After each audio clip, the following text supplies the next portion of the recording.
Yeah.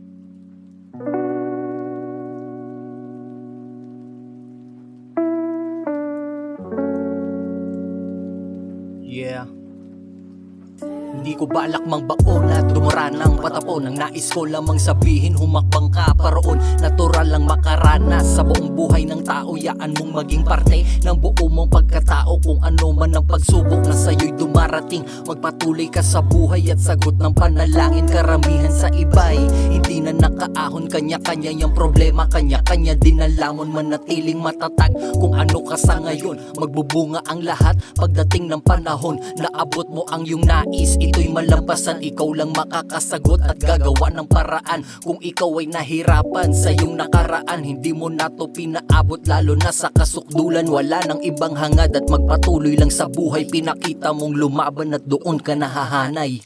Sa paglakad pasulong, minsan ako ay natalisod. Bumangon tong muli kahit ako ay napapagod. Porsigido tong lalaban sa mga hamon na susubok. Susuungin ang daan kahit paligid ay mausok. Walang madaling hakbang sa bawat baitang malumanay sa pagkilos. So ito'y panganib lang, ganito ang sitwasyon. Di matatawag na dalubhasa, pakiramdam mo ay malilibing ka sa Sahara. Matuto kang lumaban, wag parating ganito.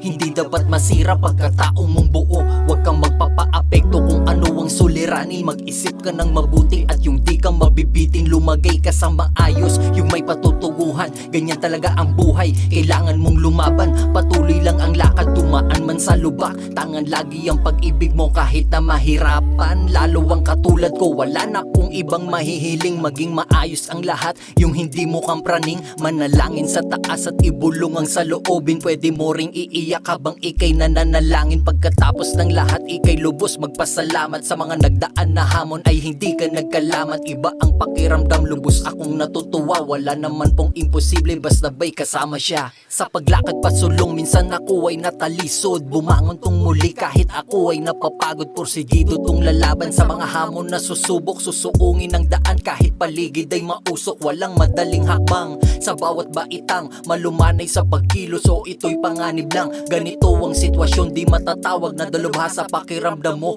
ay malilibing ka sa Sahara.